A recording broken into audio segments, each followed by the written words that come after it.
Welcome to the No Show. This is not a show. I am not your host, Alex Winston, and this is my guest, Lance Hackney. Lance, welcome to the No Show. Thank you, Alex. Lance is a co-founder of FreshX, a Reefer LTL platform. Lance, before FreshX existed, what were you doing, and what convinced you to start FreshX?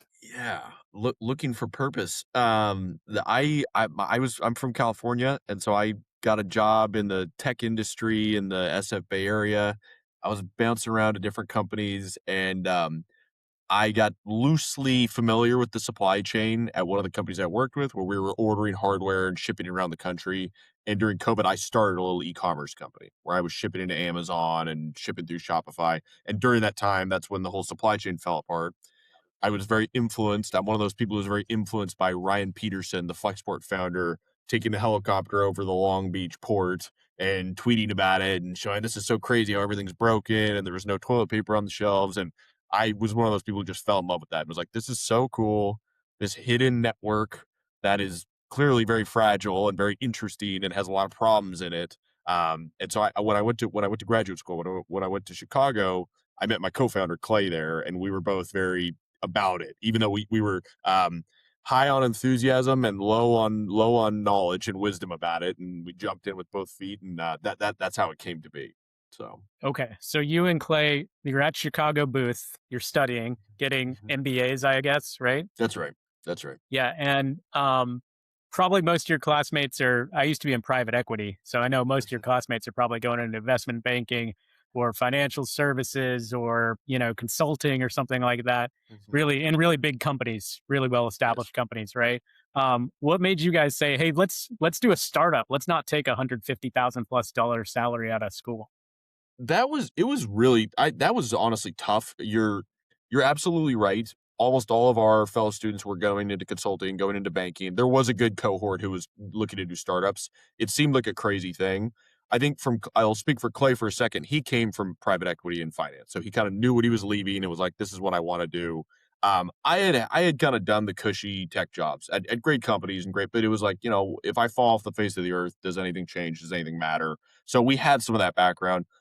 To your point, there were definitely some dark days and dark nights where I was like, am I the biggest idiot in the world taking on a bunch of student debt and doing this and not going for the brass ring and doing consulting? But we were both in love with startups. And I've always kind of had the view, I'm sure you have as well as an entrepreneur and a founder, where it's like, if I don't take this risk, when am I going to take this risk? I can do a safe path later. I can't do a risky path later. Life intervenes. And so you're right about the layout there. It was something that was, it was in the back of my mind from time to time, but I also knew I would be, however miserable a startup can be and founding a company can be, which certainly there's a heavy dose of misery. I knew, like, doing something that I didn't believe in for the paycheck. I'd kind of done that. We'd both kind of done that. And I knew that was good. I was going to be more miserable if I didn't take the chance and at least fail doing it and then walk away and, go for the cushy thing. So that was my view on that. Yeah, I love your name, FreshX. Who Mhm. came up with it? Oh, Clay has as with quite a few things. I have a lot of bad ideas that I think, that I kind of recognize aren't that good. He has flashes of inspiration. So Yeah. yeah, yeah. Well, I think you need a guy who's willing to put the bad ideas out there, right? I like to Because think that's my role. I because totally agree. like 1 out of 10 of them are actually good usually, Yeah, right? yeah, And so I yeah. like somebody who's coming to me with like 100 ideas. And we'll talk about AI later, but that's what AI tends to do. Like, here's Yes, a million ideas. yes, Like, yes. what do you want to do, right? In all seriousness, I completely agree with that. And if someone on our team like comes up with a real stinker of an idea, I try to always be like, you know what? I don't think that'll work. I don't really like that, but I love, like, keep going, keep going, keep going. Like I actually really think there's a lot to that.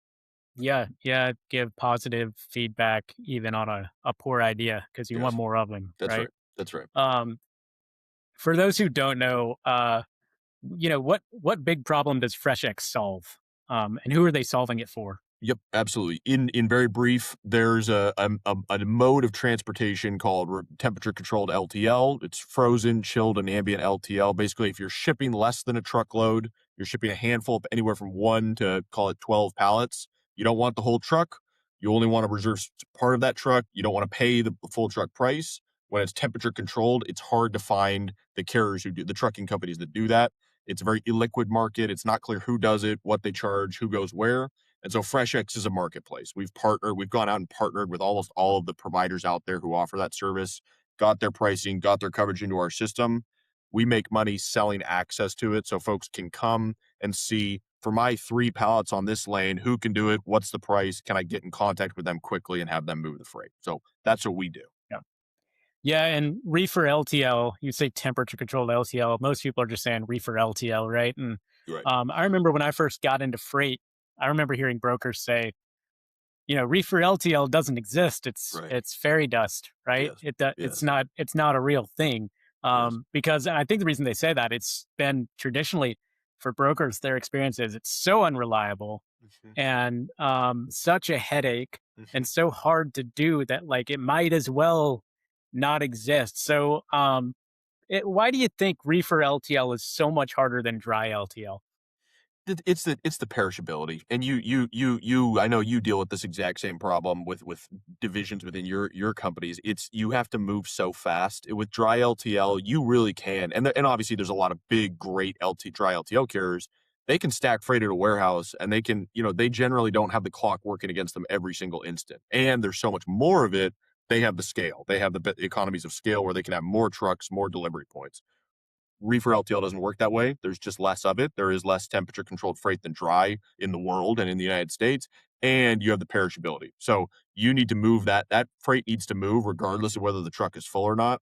That makes the economics very difficult. So ultimately, and it's shipping to fewer places. It's like everything is just constrained. It has to move faster and there's less freight. So there's less of dynamic networks that you can build that are really efficient. Yeah, and I've heard you say that brokers turn down reefer LTL every day because it's just too much work, right? Yeah. Too much work to quote, too much work to service, Yeah. too many potential claims out there, and they just don't want to deal with it. And really, if you don't have the carriers, you can't quote it, That's right. right? Especially if you don't trust them. That's right. So, how does FreshX solve that problem for brokers? Yeah, you said it exactly right. And the irony is, if you're a new broker or a small brokerage and you're taking anything you can get, you're probably more likely to get scrappy and get creative and maybe make a mistake. As you achieve a modicum of success, that's where you start to go, well, there's bad freight out there. And the customer is not always right. Maybe I shouldn't take this and shouldn't take this risk. So what we do to answer your question, brokers come to FreshX, they use it, and they can find, look, it is like, this is the easy button. When I press this button, here are the carriers who for real do this lane and can move this reefer LTL and aren't going to screw it up. They're not going to lose it. I'm probably not going to get a claim. And here's the price. And I can rely on that price. I can quote a shipper at it, add my margin. I've got multiple options if someone, for whatever reason can't do it this week or what have you. So we try to say to folks, hey, nobody wants this freight. You don't want this freight, but the shippers have it. You want the rest of the freight they have. You want their business. You want a deep relationship here. You want to be differentiated. This is the easy button. We give the training. If you're using FreshX, you just got your in-house reefer LTL expert who knows the carriers, knows the rates, knows the do's and don'ts, and can actually offer this service. Yeah, I remember kind of your old genesis and like how things started, but um, tell me a little bit about. I'll remind you of when we met. When we Mhm, met, you were actually running a little tiny freight brokerage, mhm, right, with mhm. Clay. Yeah. Um, tell me about that experience, and was that intentional as research to figure out what you were going to do next, or what was that? Yes, and to anyone who doesn't know, you, Alex Winston, are one of those people where I'm like, "What a great guy." I was a cold DM. I remember seeing The Godfather of small truckload. I was like, "This is so interesting. This is kinda close to what we're thinking." Totally cold DM. You, like, humored me, you talked to me, and have been a friend ever since, and like, I would say an advisor ever since, someone who really we seek advice from and greatly value. To your question, it was not a research project. I mean, it was Clay has always been like he is like I really regard him as like a visionary. Um, but we've had some visions that we've pursued that didn't work out. And the first one was we were going to service like D2C direct to consumer food companies, and we were going to strip a bunch of the plastic and the waste out. And so this was our big idea, was it was going to be this kind of like it became almost like an Instacart model. We were going to partner with all the meal kit companies. still pretty big, from the kind of COVID boom and late 2010s boom. So we actually started as a little carrier. And Clay and I had a couple of vans we'd rented, and we were driving around Chicagoland delivering meal kits. We had a shout out to Tavala, a great company that was working with us on this. But we were this carrier. We were like, this is completely crazy. This does not work at all. The economics are all wrong. It's just not. It doesn't work. And so then we went, well, what if we just, thought we were basically inventing the wheel. We didn't know it, reinventing the wheel. We said, what if we have an anchor food company who's shipping an unfilled trailer, a handful of pallets, and they have to do it every week or every night? And what if we then we sell the additional pallet space and get other smaller shippers onto that truckload? So it was like consolidation. We were trying to do it as the broker. We ended up becoming just a Reefer LTL broker. We sort of by accident discovered Reefer LTL, made friends with some of the great carriers in Chicagoland. And then we found, well, on LinkedIn every day or on Reddit or whatever, every day brokers talk about how impossible it is to get shipper business. And shippers are like, they've heard from every broker in the book. They don't want to talk. We were doing cold outreach and saying, hey, we do Reefer LTL. And we were getting a very high hit rate and a lot of conversations and starting to get customers. And we went, what's the disconnect here? And we started to realize, Reefer LTL is a bad word in freight. It's like, yikes. Like you said, that doesn't exist. That's a total nightmare. Don't waste your time. But yes, it does. It does exist. It's just, you can't throw it up on a load board. Not every carrier with an MC number can do it. It's a niche service that only a small, excellent subset of carriers offer. And so that was kind of where we started to go, we're, we're a mediocre broker. We're a small and mediocre broker, but we could be a great marketplace if we unlock this capacity for folks who want Reefer LTL services by being able to find and connect with the carriers who do it. So, Yeah. Yeah. And I remember back in those days when you guys switched to being a platform, right? Other than like just random people like me telling you like, hey, keep it up, you're onto something, right? mhm, The first indication that I saw that was like, okay, they really are onto something is when you guys won the new venture challenge, right? yes, yeah. Tell me what that is. What do you think about FreshX clinched that, right? And then did it change anything for you winning that? It definitely did, and I have to give full credit where due to the social new venture challenge the year before was another. Their startup competitions at the grad school we went to at Chicago Booth. And so we went through the social new venture challenge where we were saying, hey, we're going to reduce waste, we're going to reduce emissions, we're going to do these things. Very good program. They did write a small check, and that kind of kept us alive for a while and gave us a good boost. We then competed in the New Venture Challenge, this another startup competition at Booth, for startups.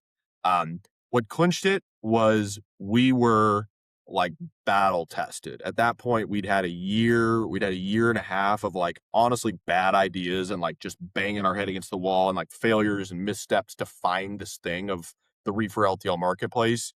We still didn't know, candidly, we wasn't live. We didn't know if it was going to work, but we knew we were like finding these carriers. We knew folks like you who we respected, and brokers were saying this is a pretty good idea if you can solve this. And so, I think in that competition, the judges were like, okay, these people know their stuff. Like they have enough bruises and black eyes at this point that like they've kind of figured some things out. And we really were able to speak with conviction because we just knew the space well. We'd been this little carrier, we'd been the freight broker, we'd gotten a little beat up, and now it was like we knew what we were talking about. That came through, and it was clearly a problem, especially in food and bev, that we felt we could solve. So, Yeah. Yeah. Pricing question. mhm.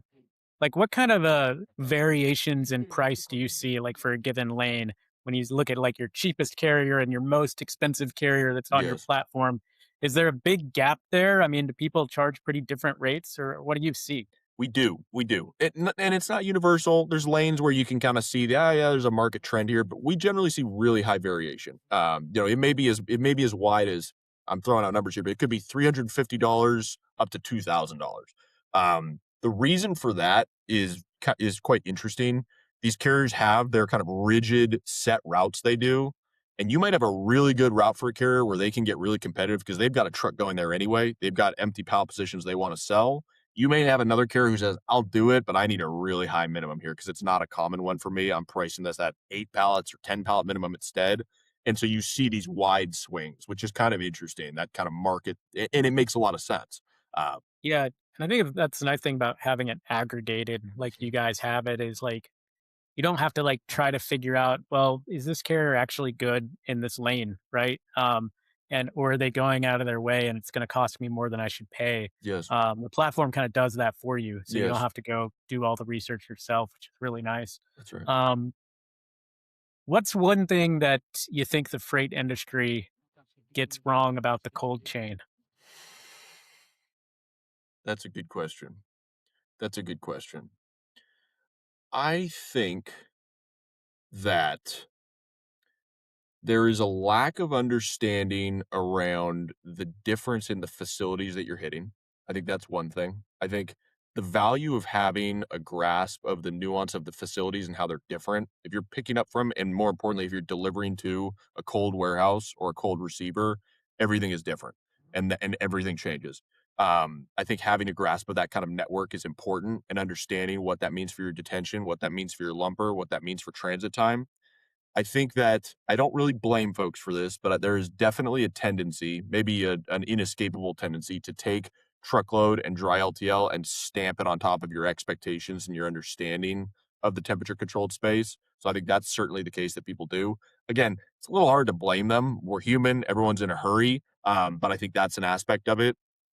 I also think I think brokerages in particular can probably really differentiate by using things like Tive trackers where they can say, hey, we will show the monitor of the trailer the entire time. We will show moisture, whatever's important to the shipper.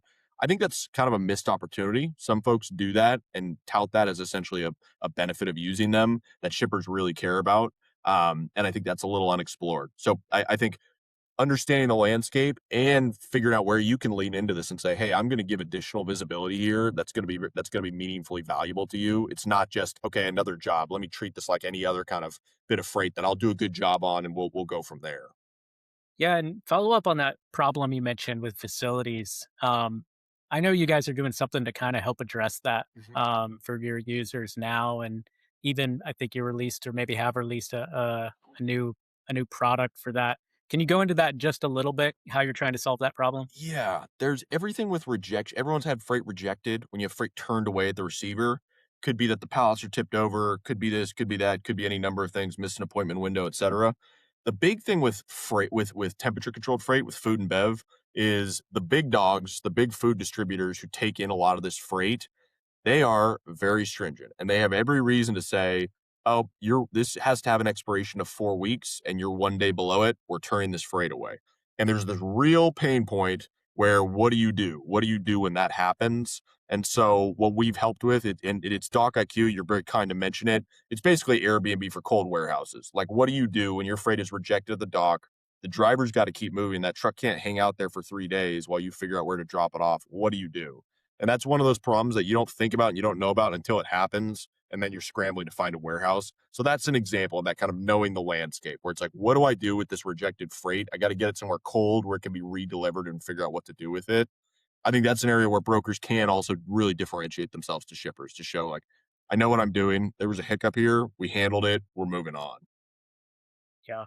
Yeah, I haven't really played with that product much, but Mhm. Clay showed it to me and it looks like it has awesome potential. So I'm looking forward to digging into it at some point. We're excited. Um, Yeah. but also wanted to ask you, um, this is more of a lighthearted question. What's Mhm. the strangest reefer load you've ever heard of going through your platform? Cauliflower bread, like baked cauliflower bread was a weird one. We've seen odd things. Configurations of shrimp I wasn't aware people did with food. Um, Often it's the vegan stuff. The vegan stuff gets pretty, and I'd try it. I'm not above it, but it gets pretty weird. The ingredients they're using to make, regular food. So God bless them. I hope they succeed and move more freight. But yeah, I'd want to turn that question around on you. I bet you've seen some odd Well, ones. yeah, I mean, I'll share, I guess. It's you're not interviewing me, but we get some weird ones because we're doing exclusive use trucks, Yep. right? And so when you're doing LTL, of course you don't put weird stuff in there Mhm. because it's going in with other stuff. But we get like sometimes like live like mice. Oh, We've had yeah. live mice for like testing. We've had dead animals like just people who go to like hunting resorts Yeah. will like ship their like trophies back, right? Sure. Sure. And be like, can you just take this dead animal and sometimes the meat as well. So you'll have the big like elk head and the elk meat and it goes in the truck and goes to their house or Yep. whatever, right? So Yep. that kind of thing. We have a bunch of weird ones. A cool one that we do fairly often actually is ice core samples.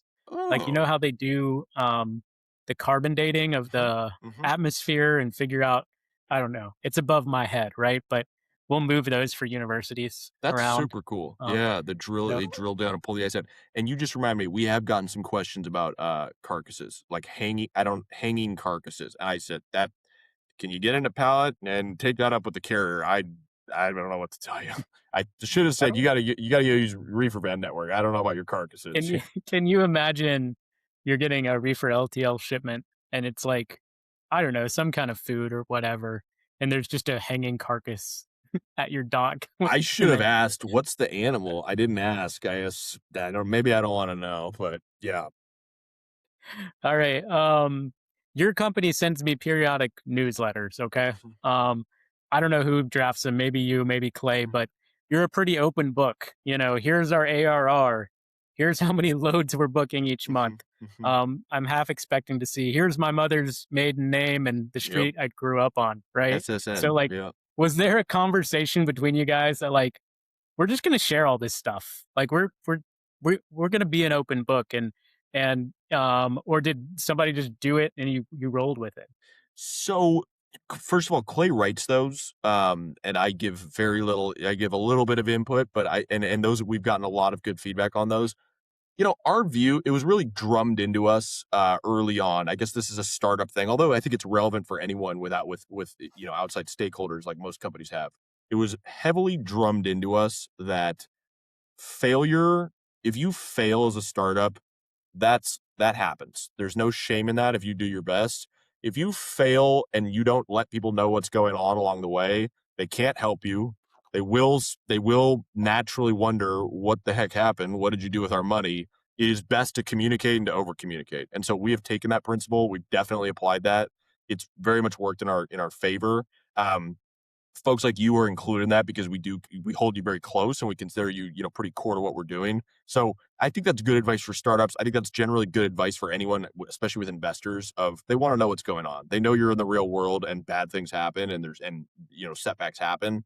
Um, in general, I would say we're in an industry that very much holds everything close to the vest, and everyone's worried about getting screwed and stabbed in the back, and I understand why. But I do think there's a lot of value. I think there's value in transparency. Like you don't need to be like obviously you don't want to be foolish about it. I don't blame a broker who doesn't announce all their shipper customers on LinkedIn, but I don't know. I'm kind of an optimist in this. I tend to find like people are basically good. Like most people, it's like you bring them in, they reciprocate. They bring you in. It's like you help each other out. I do find that's the case. And I think those newsletters are an indication of that. Um, it's always struck me Yeah. as kind of penny wise and pound foolish to hide things and conceal things instead of like, can we get some help here? What do you think? What direction should we go? Who should we talk to? That has just unlocked so many more doors for us than concealing what we think maybe not the best look or maybe something we'd rather not everybody know. So. Yeah, and you know, I've heard it said before, like if you're scared somebody's gonna like misuse your information, or like maybe you have an idea and you're like, I don't want my idea stolen. Like try just sending that idea to all the biggest tech companies in the world, That's right, that's right. and like none of them are gonna care. That's Like exactly right. everyone's too busy doing their own Yes, thing yes, to really yes. care about screwing you over, right? So I think that's true for sure. Uh, I tell every startup I talk to, anyone who's like, "I'm worried people will steal my idea." First of all, it's kind of a red flag because 'cause I'm like, "All right, that is not how this works." Like, you do not need to that is so if the only moat you have is no one else has thought about this, which by the way, that's not true, like, people have thought of it, you don't have a moat. But more importantly, the distinction is like because it's like a rookie mindset, but also the distinction is how hard are you going to work at this? Like nobody cares. People don't care about your idea. They're not going to drop everything and go do your idea. Like, do you know how much work that is? If you're going to have any success, you're going to work your ass off. Pardon. You're going to have so long of sweating and bleeding for this. It's like, that's the differentiation, not like oh my gosh, you are so original. No one's had this idea before. So I agree. Yeah, I talked to a couple founders a while back in a past life, back when I was practicing law, and co-founders, and one of them was like, what's more important, the idea or the execution? And I could tell he was just jabbing his partner, Sure. right? Because Sure. his partner was the idea guy and he was the execution guy. Sure. And but but yeah, they're both important. But I think you're right. The execution is everything, right? That's Everybody right. everybody has ideas every day in the shower, but none of them are becoming $1 million companies, right? Exactly. So Exactly right. um, coffee or Red Bull? Coffee. I'm a coffee addict. I'm like an 8 cup a day kind of guy. Best freight event you've been to? Oh, I have a soft spot in my heart for Manifest. I love the walking robots. People are in such a great mood. Food shippers, which we may or may not have gotten tickets to, hanging out at the bar, talking to everyone. Hard to go wrong. I mean, I think the BCS events are great. If you put a gun in my head, I'd say Manifest. I love Manifest. Who's one person in the cold chain that everyone should follow? LinkedIn. Oh, he's not like he is I don't know how prolific he is on LinkedIn, but I think Dan Egan is a wonderful man. He's just left Mode, and started his own freight agency. Interesting folks in the cold chain to follow. That's a good question. I mean, the freight waves, they've put out their newsletter. That's an easy answer, but it's true. I think that's a very good one. Um, and the cold cart folks. I think the cold cart folks have a lot of great insight. I think it's really interesting the kind of things they say on perishability, assessing cost, going the cheaper option, and having a claim and losing all your savings, etc. So those are the folks who kind of immediately come to mind for me. Your platform has basically required you guys to have two different sort of recruiting strategies, one for carriers, one for brokers, right? Mhm, mhm. And how did you and Clay handle that? Did you kind of divide who's doing what, and how do you approach that? We did, yeah. Pretty early on, I became the carrier guy. The carriers were initially very suspicious of what we were doing. They didn't really get it. It was kind of new. It was information they tended to hold close to the vest. Um, I was the carrier person, so that was kind of the big project of 2024 and 2025 was getting all these folks in the tent. We found on the brokerage side, I always say it's like a dance. If the girls all come to the dance, the boys will come to the dance. It's been very similar. If we can get the reefer LTL carriers in and get everything we need from them into the marketplace, the brokerages come. Um, Clay he's a good salesman. He was very good at selling those services. Although we brought on additional folks, Nick and Luke, who are excellent sales guys, and so Clay could be more in the CEO role. But yeah, the division of labor was very much like my job was like cold calling, visiting carriers, going out, getting with them and being like, hey, come on in. The water's warm. We're going to send you business. You're not going to get screwed. And it's worked out very well. But that was the sort of split. And you're right. Very different approaches, very different strategies. The hot topic of the day right now is AI. Where is FreshX using it most? I mean, you are of probably about of one mind on this as us. I am extremely bullish. We use it throughout. It, I mean, it has basically gotten its way into almost every single part of our operations. Our developers use it heavily. We use, Cursor, Claude Code. Devin is this awesome tool. It just speeds up software development so fast. We use it for product marketing. I'm using Claude all day long with analysis and with helping me think through things, do a lot of the tedious tasks that need to be done. So we're using it heavily. I think it's absolutely going to transform our industry and every other industry, and reshape the board, reshuffle the board in ways that are hard to anticipate. But we are using it very heavily, as I would recommend everyone who can and should. All right, easiest question of the day. If a broker wants to figure out how to start doing reefer LTL, what should they do first? Come talk to us. Come talk to FreshX. Become a reefer LTL expert. And how can they find you? We're at getfreshx.com. And they can always find us on LinkedIn. We try to stay pretty busy and active there. So Yeah, awesome. Lance, thanks so much for joining me today. Really good to visit with you again and talk about everything you're working on. And I'm sure you'll continue to build and grow. And thanks for joining the show.